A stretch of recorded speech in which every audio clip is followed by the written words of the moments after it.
Do you need an ark? Do you need an ark? If so, I know a guy.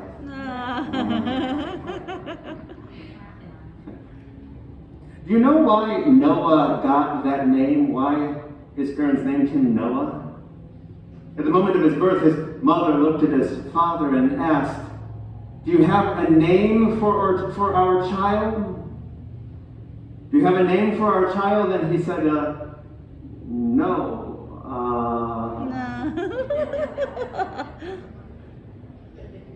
Don't you just love the story of Noah and the ark? There's so many jokes that come from that. What was the most dangerous animal that Noah took on the ark? The woodpecker. What type of lights did they use on the ark? Floodlights. Oh, gosh. Right? I don't know about you, but I just think that whole story is crazy. That whole story is just delusional. That may take a moment. Sisters and brothers, this morning, in today's first reading, we have the story of the deluge, of the flood, which, according to the ancient story of Gilgamesh, wiped out everything in creation, and which our ancient ancestors, when they heard that story, said, "That's a good story." But why don't we take that story and tell that story from our perspective as a story of God's faithfulness to us. Did you catch the symbol of God's faithfulness to us in that story? It was the rainbow. Long before the rainbow was a symbol of gay pride, it was a symbol of unity and diversity. All those colors creating one rainbow. And long before the rainbow was a symbol of unity in diversity, it was a symbol of the cursillo in the Catholic movement, of the Catholic renovation, of the charismatic renewal. And long before it was a symbol of the charismatic renewal in the Catholic Church, it was a symbol of God's faithfulness to us.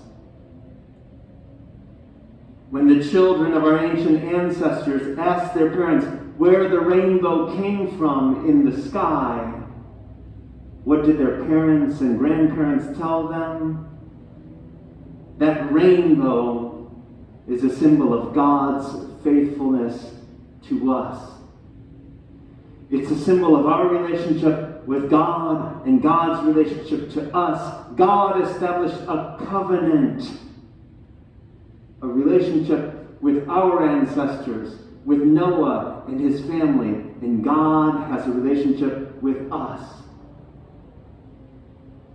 I don't know about you, but every time I see symbols with rainbows, whether that's the Catholic cursillo, whether that's in Dia de la Raza celebrations, whether that's gay pride, as a priest, what I see is a symbol of God's faithfulness. Sisters and brothers, in today's gospel, Jesus goes out in the desert for how many days? 40 days. To grow in his relationship with God and to prepare for his ministry to the people around him. It was Jesus' way of acknowledging that covenant, that relationship with God. And us.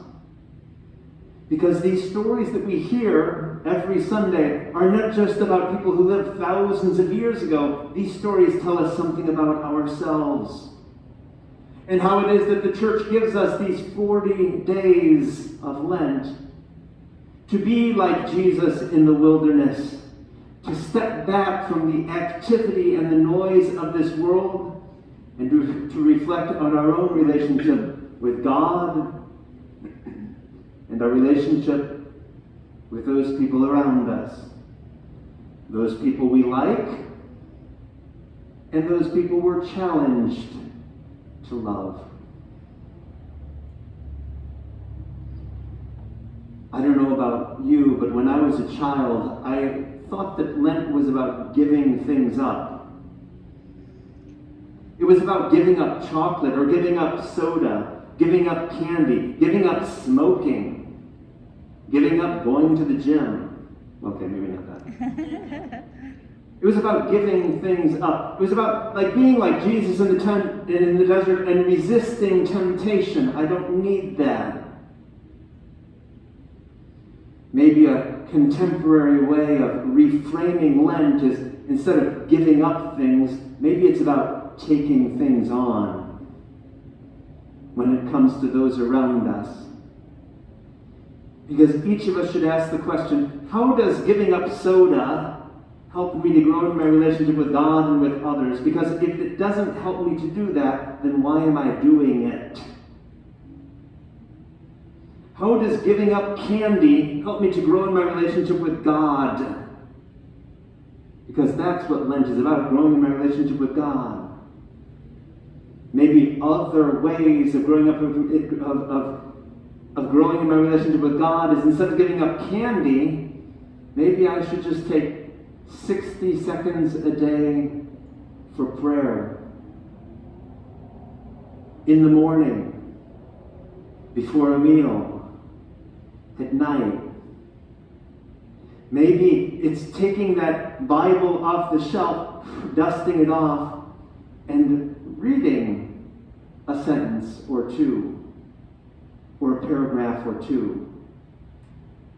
That will probably help me to grow in my relationship with God more than giving up soda.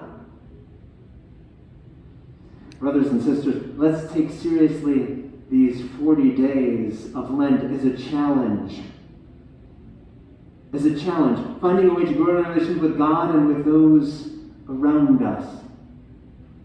Because that's what our life as Christians is all about. In today's second reading, the person writing in Peter's name and in Peter's spirit says, remember that story of Noah and the ark? That story is not just about people who lived thousands of years ago. That story is about us being saved through water, like Noah was saved through the waters. And if we who are baptized are saved through those waters and are put into a relationship with God as children of God and with others, the members of the church, then maybe it's time for us to reflect on those two relationships with God and with others. Sisters and brothers, Lent is only 40 days, of which 4 are already gone. 36 more days for us to grow in our relationship with God and with others. Let's take seriously this Lenten challenge, so that at the end of Lent, we're not the same people that we were when we began Lent, but that we can say that we've grown in our relationship with God and with those around us.